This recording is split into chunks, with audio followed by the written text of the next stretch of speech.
Assalamualaikum warahmatullahi wabarakatuh. Kami dari kelompok 4 akan menyajikan materi mengenai rencana audit dan program audit menyeluruh. Berikut nama kelompok kami. Yang pertama Nadia Cahyaning Tias, NIM 65, Hesti Haryadi, NIM 69, Epi Amelia Haryati, NIM 70, Nur Maulidiah, NIM 22, Khairunisa, NIM 34, Amalia Rosida, NIM 35, Nur Gina Sahia, NIM 17, Dwi Andriani, NIM 38, dan yang terakhir Mikdad Zaki, NIM 51. Pada materi yang akan kami bahas meliputi beberapa poin. Yang pertama poin A, yaitu jenis-jenis pengujian. Poin B, memilih jenis pengujian yang akan dilaksanakan. Kemudian poin yang C, dampak teknologi informasi terhadap pengajuan audit. Untuk poin D, bauran bukti. Poin E, perancangan program audit. Dan yang terakhir, poin F adalah kasus. Untuk yang pertama kita membahas poin A, yaitu jenis-jenis pengujian. Auditor menggunakan 5 jenis pengujian untuk menentukan apakah laporan keuangan telah disajikan secara wajar. Yang pertama, prosedur penilaian resiko. Penilaian ini dilaksanakan untuk menilai resiko salah saji yang material. Auditor melaksanakan pengujian atas pengendalian, pengujian substantif atas transaksi, prosedur analitis, dan pengujian terinci atas saldo sebagai respon terhadap penilaian auditor atas resiko salah saji yang material. Sebagian besar prosedur penilaian resiko auditor dilakukan untuk memahami pengendalian intern. Kemudian yang kedua, pengujian atas pengendalian. Pemahaman auditor atas pengendalian intern ialah untuk menetapkan resiko pengendalian relatif terhadap berbagai tujuan audit berkaitan dengan transaksi. Jika auditor merasa yakin dan percaya bahwa kebijakan dan prosedur pengendalian dirancang dengan efektif dan dijalankan dengan efisien, dia dapat menetapkan resiko pengendalian pada tingkat yang dapat mencerminkan evaluasi tersebut. 3. Pengujian substansif atas transaksi. Pengujian substansif merupakan prosedur yang dirancang untuk menguji kekeliruan atau ketidakberesan dalam bentuk uang yang langsung memengaruhi kebenaran saldo laporan keuangan. Terdapat 3 jenis pengujian substansif yang dapat auditor andalkan: pengujian atas transaksi, prosedur analitis, dan pengujian terinci atas saldo. Pengujian substansif atas transaksi adalah untuk menentukan apakah transaksi akuntansi klien telah diotorisasi dengan pantas, dicatat dan diiktisarkan dalam jurnal dengan benar dan diposting ke buku besar dan buku tambahan dengan benar. 4. Prosedur analitis. Prosedur analitis mencakup perbandingan jumlah yang dicatat dengan ekspektasi yang dikembangkan oleh auditor. Ada 4 tujuan penggunaan prosedur analitis, yaitu memahami bidang klien, menentukan kemampuan kelangsungan hidup suatu satuan usaha, kemudian indikasi timbulnya kemungkinan salah saji dalam laporan keuangan, dan mengurangi pengujian audit yang lebih rinci. 5. Pengujian terinci atas saldo atau test of details of balance. Pengujian ini menitikberatkan atau memfokuskan pada saldo akhir buku besar, baik untuk akun-akun neraca maupun laba rugi. Namun, penekanan utama pada kebanyakan pengujian terinci atas saldo adalah neraca. Pengujian terinci atas saldo akhir ini penting dalam pelaksanaan audit, karena dalam kebanyakan bagiannya bahan bukti diperoleh dari sumber yang independen dari klien dan dengan demikian dinilai berkualitas tinggi. B. Memilih jenis pengujian yang akan dilaksanakan. Ketersediaan jenis bukti untuk prosedur audit selanjutnya. Hubungan antara prosedur audit selanjutnya dengan bukti. Yang pertama, lebih banyak jenis bukti, 6 jumlahnya, yang digunakan untuk pengujian rincian saldo ketimbang jenis pengujian lainnya. Hanya pengujian rincian saldo yang melibatkan pemeriksaan fisik dan tanya jawab dengan klien dilakukan untuk setiap jenis pengujian konfirmasi. Dokumentasi digunakan dalam setiap jenis pengujian kecuali prosedur analitis. Pelaksanaan ulang digunakan dalam setiap jenis pengujian kecuali prosedur analitis. Rekalkulasi digunakan untuk memverifikasi keakuratan matematis transaksi apabila melaksanakan penjualan substantif atas transaksi dan saldo akun ketika melaksanakan pengujian rincian saldo. Selanjutnya, biaya relatif. Jenis pengujian yang tercantum berikut ini disusun menurut peningkatan biayanya. Yang pertama, prosedur analitis. Kemudian yang kedua, prosedur penilaian risiko. Ketiga, pengujian pengendalian. 4, pengujian substantif atas transaksi. 5, pengujian rincian risiko. Hubungan antara pengujian pengendalian dan pengujian substantif. Untuk memahami pengujian pengendalian dan pengujian substantif, perbedaannya, suatu pengecualian dalam pengujian pengendalian hanya mengindikasikan kemungkinan salah saji laporan keuangan, sedangkan pengecualian dalam pengujian substantif atas transaksi atau pengujian rincian saldo merupakan salah saji laporan keuangan. Pengecualian dalam pengujian pengendalian disebut deviasi pengujian pengendalian. Hubungan antara prosedur analitis dan pengujian substantif. Apabila prosedur analitis mengidentifikasi fluktuasi yang tidak biasa, auditor harus melaksanakan pengujian substantif atas transaksi atau pengujian rincian saldo untuk melakukan apakah salah saji telah benar-benar terjadi. Jika auditor melaksanakan prosedur analitis dan yakin bahwa kemungkinan salah saji yang material nilainya kecil, pengujian substantif lainnya dapat dikurangi. Trade-off antara pengujian pengendalian dan pengujian substantif. Ada trade-off antara pengujian pengendalian dan pengujian substantif. Selama tahap perencanaan, auditor memutuskan apakah akan menilai risiko pengendalian di bawah maksimum. Auditor kemudian harus melaksanakan pengujian pengendalian untuk menentukan apakah penilaian tingkat risiko pengendalian itu didukung jika pengujian pengendalian mendukung penilaian risiko pengendalian. Risiko deteksi yang direncanakan dalam model risiko audit akan meningkatkan dan karenanya penguji substantif yang direncanakan dapat dikurangi. Dampak teknologi informasi terhadap pengajuan audit. Auditing mengakui bahwa jika ada sejumlah besar bukti audit dalam format elektronik mungkin tidak praktis atau tidak mungkin untuk mengurangi risiko deteksi hingga tingkat yang didapat diterima dengan hanya melakukan pengujian substantif. Dalam situasi ini, auditor harus melaksanakan pengujian pengendalian untuk mengumpulkan bukti guna mendukung penilaian tingkat risiko pengendalian di bawah maksimum bagi asersi laporan keuangan yang terpengaruh. Namun karena konsistensi yang melekat dalam pemrosesan TI, auditor mungkin dapat mengurangi luas pengujian atau pengendalian yang terotomatisasi. Untuk menguji pengendalian atau data yang terotomatisasi, auditor mungkin harus menggunakan teknik audit berbatukan komputer atau menggunakan laporan yang hasil TI untuk menguji efektivitas operasi pengujian umum TI. D. Bauran bukti. Memilih jenis pengujian mana yang akan digunakan dan seberapa ekstensif pengujian itu harus dilaksanakan dapat sangat bervariasi di antara audit dengan tingkat efektivitas pengendalian internal dan risiko inheren yang berbeda. Dalam audit tertentu variasi dapat terjadi dari satu siklus ke siklus lain. Kombinasi ini sering disebut bauran bukti. Dalam setiap audit, kita harus menentukan uraian tentang klien dari bauran bukti. Selanjutnya, pada bauran bukti terdapat 4 analisis, yaitu yang pertama analisis 1. Pada analisis ini, klien adalah sebuah perusahaan besar yang memiliki pengendalian internal yang canggih dan risiko inheren yang rendah. Karena itu, auditor melaksanakan pengujian pengendalian yang ekstensif dan sangat mengandalkan pada pengendalian internal klien untuk mengurangi pengujian substantif lain. Jadi, pengujian substantif atas transaksi dan pengujian rincian saldo dapat diminimalkan. Yang kedua, analisis 2. Pada analisis ini, perusahaan berukuran sedang yang memiliki sejumlah pengendalian dan beberapa risiko inheren. Auditor telah memutuskan untuk melakukan pengujian dalam jumlah sedang bagi semua jenis pengujian kecuali prosedur analitis substantif yang akan dilaksanakan secara ekstensif.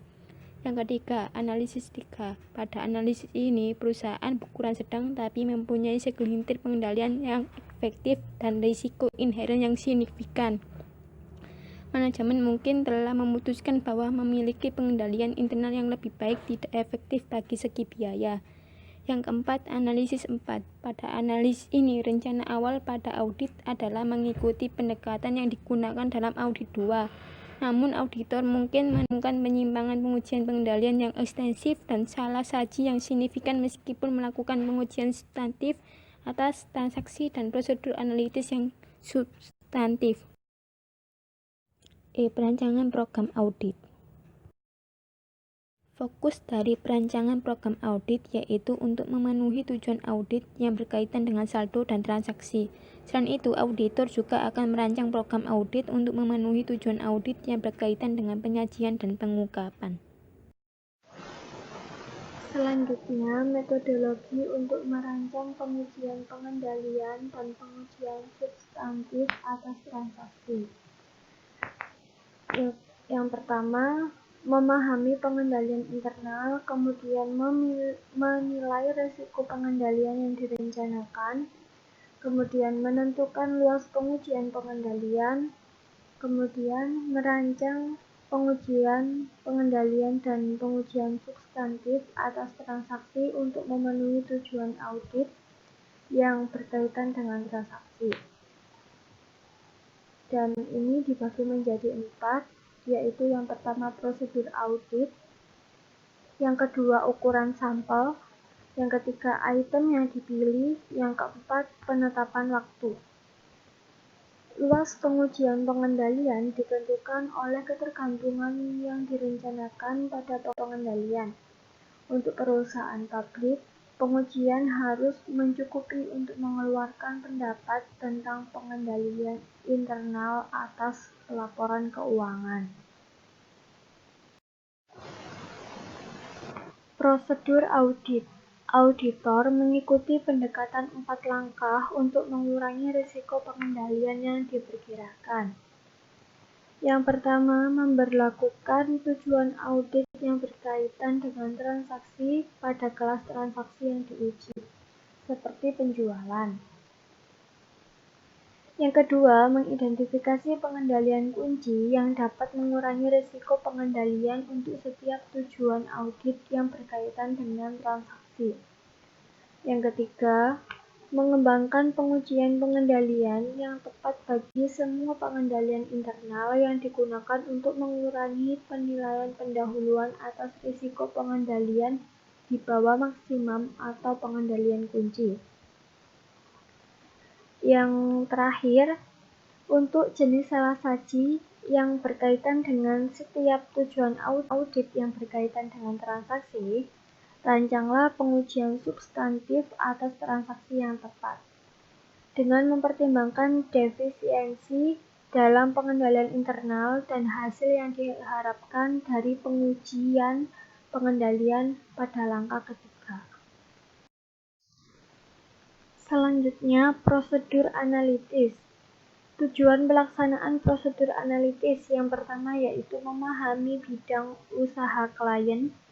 Yang kedua, penetapan kemampuan entitas untuk mempertahankan kelangsungan hidupnya. Yang ketiga, indikasi adanya kemungkinan salah saji dalam laporan keuangan. Yang keempat, yaitu mengurangi pengujian audit yang terrinci. Selanjutnya, prosedur analitis. Tujuan pelaksanaan prosedur analitis yang pertama yaitu memahami bidang usaha klien. Yang kedua, penetapan kemampuan entitas untuk mempertahankan kelangsungan hidupnya. Yang ketiga, indikasi adanya kemungkinan salah saji dalam laporan keuangan. Yang keempat, yaitu mengurangi pengujian audit yang terrinci. Pengujian substantif atas saldo kas. Tahapannya yaitu: yang pertama, menentukan risiko deteksi. Yang kedua, merancang pengujian substantif. Yang ketiga, prosedur awal. Yang keempat, prosedur analitis. Yang kelima, pengujian rincian transaksi. Tingkat disegrasi aktivitas perencanaan. Tingkat disegrasi berkisar dari audit secara keseluruhan hingga tujuan audit yang berkaitan dengan memperoleh informasi tentang latar belakang bisnis dan industri klien yang bersangkutan dengan audit secara keseluruhan. Program audit ilustratif. Standar auditing mengharuskan auditor untuk menggunakan program audit tertulis. Format segmen pengujian rincian saldo dari program audit atas piutang usaha digunakan untuk menghubungkan prosedur audit dengan tujuan audit yang berkaitan dengan saldo. Program audit dikembangkan setelah mempertimbangkan semua faktor yang mempengaruhi pengujian rincian saldo dan didasarkan pada beberapa asumsi tentang resiko inheren, resiko pengendalian, dan hasil dari pengujian pengendalian, pengujian substantif atas transaksi, serta prosedur analitis substantif. Hubungan tujuan audit yang berkaitan dengan transaksi dan tujuan audit yang berkaitan dengan saldo serta penyajian dan pengungkapan. Meskipun semua tujuan audit yang berkaitan dengan transaksi telah dipenuhi, auditor masih akan mengandalkan pada pengujian substantif atas saldo untuk memenuhi tujuan audit yang berkaitan dengan saldo berikut. Nilai yang dapat direalisasikan serta hak dan kewajiban. Auditor akan melaksanakan pengujian pengendalian untuk mendukung penilaian resiko pengendalian yang lebih rendah bagi masing-masing dari 4 tujuan audit yang berkaitan dengan penyajian dan pengungkapan. Auditor melaksanakan prosedur substantif untuk memperoleh assurance atau keyakinan bahwa semua tujuan audit telah tercapai menyangkut informasi dan jumlah yang termasuk dalam pengungkapan itu. Merevisi program audit untuk mencapai efisiensi yang lebih besar. Program audit harus direview dengan cermat selama tahap perencanaan audit untuk menentukan apakah ada prosedur audit yang harus ditingkatkan atau dihilangkan. Penilaian resiko harus menghasilkan pengurangan pengujian di area yang beresiko rendah dan lebih fokus pada titik-titik masalahnya. Perencanaan dan review yang cermat atas program audit dapat menghasilkan penghematan waktu yang besar. Contoh kasus, skandal manipulasi laporan keuangan PT Kimia Farma Tbk. Permasalahan, PT Kimia Farma adalah salah satu produsen obat-obatan milik pemerintah di Indonesia. Pada audit tanggal 31 Desember 2001, manajemen Kimia Farma melaporkan adanya laba bersih sebesar 132 miliar. Dan laporan tersebut diaudit oleh Hans Tuanokata dan Mustafa HTM. Akan tetapi, Kementerian BUMN dan Bapepam menilai bahwa laba bersih tersebut terlalu besar dan mengandung unsur rekayasa. Setelah dilakukan audit ulang pada 3 Oktober 2002, laporan keuangan Kimia Farma 2001 disajikan kembali restated. Karena telah ditemukan kesalahan yang cukup mendasar, pada laporan keuangan yang baru, keuangan yang disajikan hanya sebesar 99,56 miliar, atau lebih rendah sebesar 32,6 miliar, atau 24,7% dari laba awal yang dilaporkan. Kesalahan itu timbul pada unit industri bahan baku, yaitu kesalahan berupa overstated penjualan sebesar 2,7 miliar. Pada unit logistik sentral berupa overstated persediaan barang sebesar 23,9 miliar. Pada unit pedagang besar farmasi berupa overstated persediaan sebesar 8,1 miliar dan overstated penjualan sebesar 10,7 miliar. Kesalahan penyajian yang berkaitan dengan persediaan timbul karena nilai yang ada dalam daftar harga persediaan digelembungkan. PT Kimia Farma melalui direktur produksinya menerbitkan 2 buah daftar harga persediaan Master Prices pada tanggal 1 dan 3 Februari 2002. Daftar harga per 3 Februari ini telah digelembungkan nilainya dan dijadikan dasar penilaian persediaan pada unit distribusi Kimia Farma per 31 Desember 2001. Sedangkan kesalahan penyajian berkaitan dengan penjualan adalah dengan dilakukannya pencatatan ganda atas penjualan. Pencatatan ganda tersebut dilakukan pada unit-unit yang tidak disamplingkan oleh akuntan, sehingga tidak berhasil dideteksi. Berdasarkan penyelidikan Bapepam, disebutkan bahwa KAP yang mengaudit laporan keuangan PT Kimia Farma telah mengikuti standar audit yang berlaku, namun gagal mendeteksi kecurangan tersebut. Selain itu, KAP tersebut juga tidak terbukti membantu manajemen melakukan kecurangan tersebut. Selanjutnya diikuti dengan pemberitaan di Harian Kontan yang menyatakan bahwa Kementerian BUMN memutuskan penghentian proses divestasi saham milik pemerintah di PT KAF setelah melihat adanya indikasi penggembungan keuntungan overstated dalam laporan keuangan. Pada semester 1 tahun 2002, di mana tindakan ini terbukti melanggar peraturan Bapepam nomor 8 G7 tentang pedoman penyajian laporan keuangan poin 2, perubahan akuntansi dan kesalahan mendasar poin 3. Kesalahan mendasar sebagai berikut. Kesalahan mendasar mungkin timbul dari kesalahan perhitungan matematis, kesalahan dalam penerapan kebijakan akuntansi, kesalahan interpretasi fakta, dan kecurangan atau kelalaian.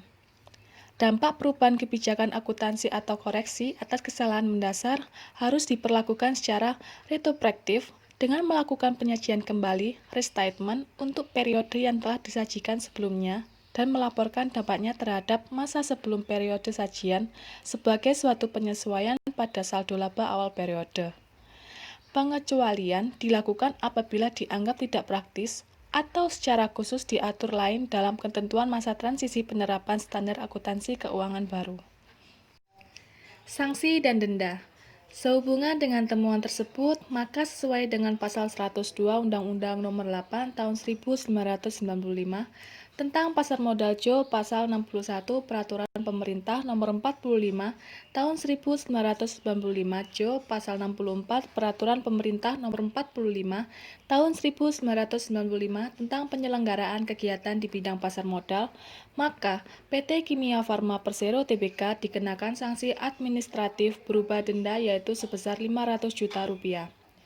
Sesuai pasal 5 huruf N Undang-Undang Nomor 8 Tahun 1995 tentang pasar modal, maka Direksi Lama PT Kimia Farma Persero Tbk periode 1998 Juni 2002 diwajibkan membayar sejumlah Rp1 miliar untuk disetor ke kas negara karena melakukan kegiatan praktek penggelembungan atas laporan keuangan per 31 Desember 2001.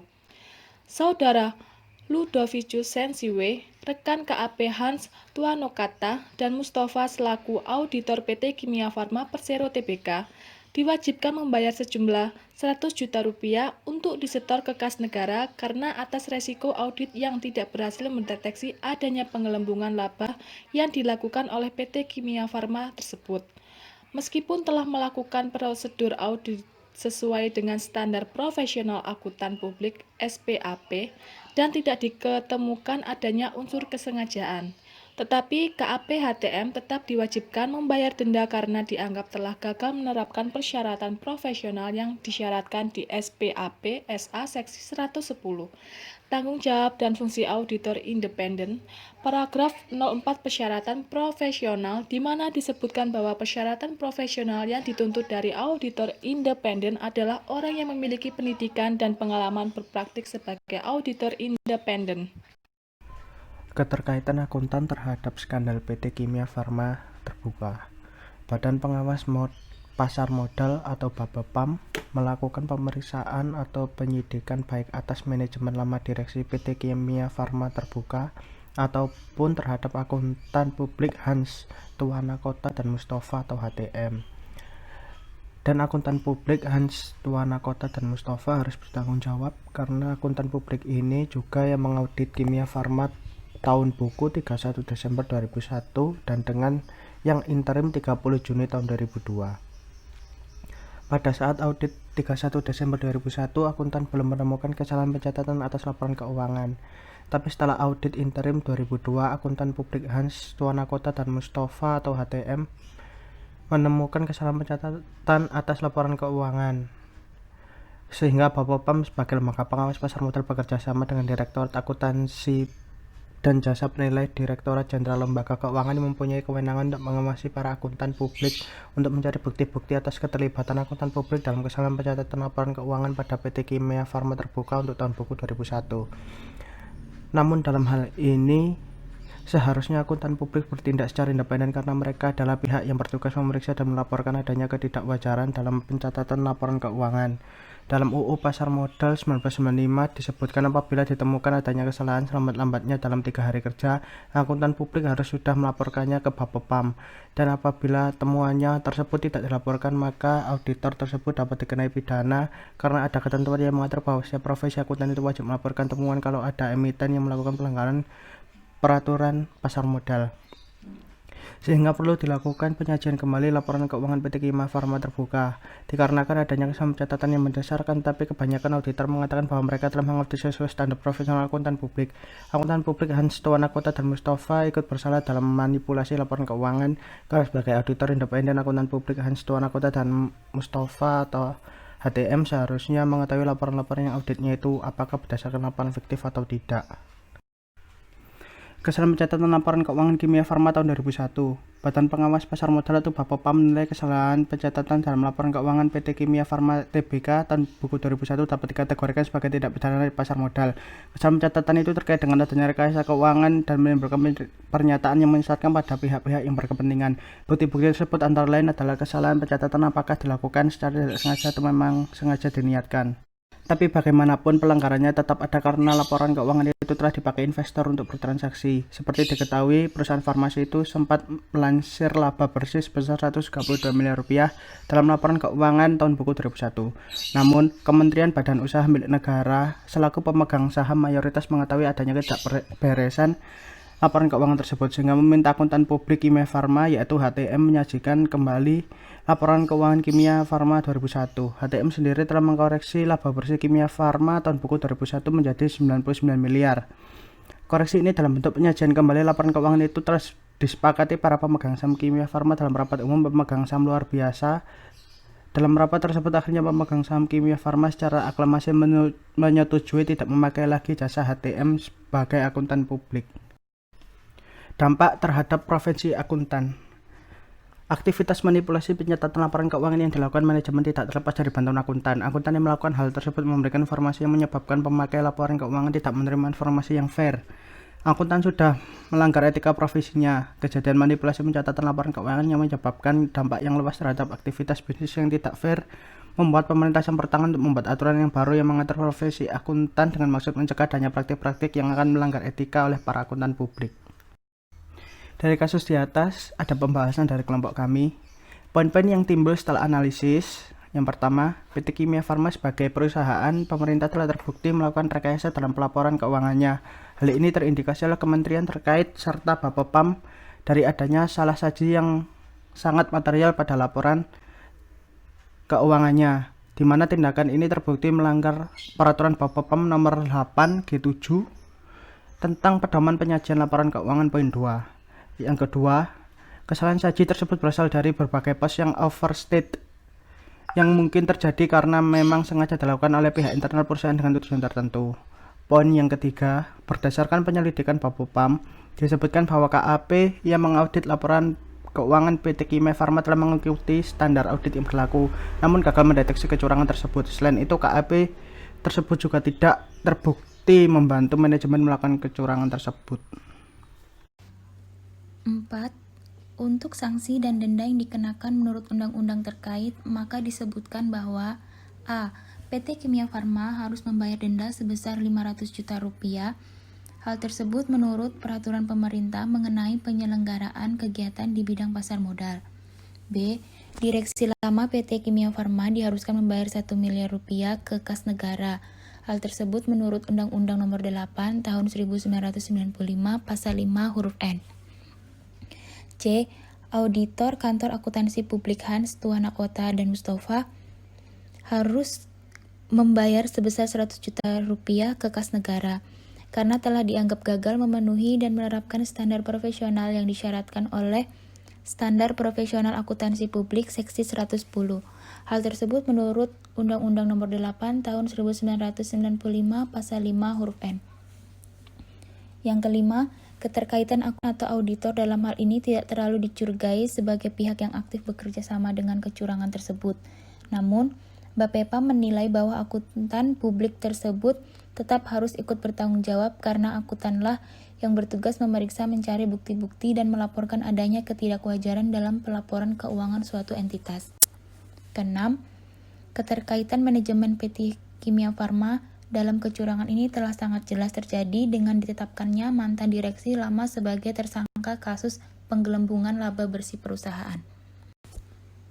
7. Dampak bagi laporan keuangan. Akuntan publik HTM diwajibkan untuk melakukan restatemen laporan keuangan PT Kimia Farma per 31 Desember 2001 serta audit laporan keuangan ulang hingga periode 30 Juni 2002. 8. Dampak bagi investor dan perusahaan setelah adanya revisi perusahaan dengan segera melakukan rapat umum pemegang saham luar biasa sebagai bentuk pertanggungjawaban terhadap publik. Namun, RUPS tetap menilai bahwa kinerja perusahaan atau terkait laba yang sesungguhnya masih tergolong baik. Mereka menganggap kecurangan ini murni dilakukan oleh manajemen lama perusahaan dan telah dijadikan tersangka. 9. Dampak bagi akuntan atau KAP terkait atau HTM. Walaupun tidak terindikasi aktif ikut bekerja sama dalam kecurangan tersebut, HTM telah dinilai gagal menerapkan standar profesi akuntan publik. Mereka diwajibkan melakukan restatemen atas laporan keuangan serta melakukan audit ulang per tanggal 30 Juni 2002. Serta menurut keputusan RUPS menyatakan secara aklamasi bahwa tidak akan menjadi jasa HTM lagi sebagai akuntan publik di PT Kimia Farma. 10. Dampak bagi akuntan publik secara umum. Akuntan memiliki peran dalam membantu menyajikan laporan keuangan yang fair atas aktivitas bisnis suatu entitas. Dan jika terjadi kecurangan seperti yang dibahas dalam kasus ini, membuat pemerintah ikut campur tangan mengatasi hal tersebut. Salah satu yang terpenting adalah dengan membuat aturan baru yang mengatur profesi akuntan dengan maksud mencegah adanya praktik-praktik yang akan melanggar etika oleh para akuntan publik. 11. Dampak bagi masyarakat umum. Masyarakat secara tidak langsung akan terpengaruh dengan fenomena-fenomena yang terjadi seperti kasus yang telah menimpa PT Kimia Farma tersebut. Masyarakat yang sejatinya sebagai pengawas tertinggi dalam konstitusi setidaknya tidak akan merasa dikhianati oleh praktik-praktik seperti ini. Dan ujungnya kemana lagi jika bukan menyalahkan pemerintah, tidak percaya dengan pemerintah, tidak taat kepada pemerintah. 12. Kasus yang menimpa KAP HTM ini adalah resiko inherent dari dijalankannya suatu tugas audit. Sedari awal, KAP HTM seharusnya menyadari bahwa kemungkinan besar akan ada resiko manipulasi seperti yang dilakukan PT Kimia Farma. Mengingat KAP HTM adalah KAP yang telah berdiri cukup lama, resiko ini berdampak pada reputasi HTM di mata pemerintah ataupun publik, dan pada akhirnya HTM harus menghadapi konsekuensi resiko seperti hilangnya kepercayaan publik dan pemerintah akan kemampuan HTM, penurunan pendapatan jasa audit, hingga yang terburuk adalah kemungkinan ditutupnya kantor akuntan publik tersebut. 13. Di luar risiko bisnis, risiko etika yang dihadapi KAP HTM ini cenderung pada kemungkinan dilakukannya kolaborasi dengan manajemen Kimia Farma dalam manipulasi laporan keuangan. Walaupun secara fakta KAP HTM terbukti tidak terlibat dalam kasus manipulasi tersebut, namun hal ini bisa saja terjadi dan tetap saja HTM mendapat konsekuensi dari aktivitas bisnis mereka. 14. Jika tarik kembali ke belakang, hal-hal seperti kasus ini bagi HTM seharusnya dapat diminimalisir, yaitu dengan menyusun, merencanakan, merancang, dan melaksanakan manajemen risiko yang tepat sebelum memulai aktivitas audit.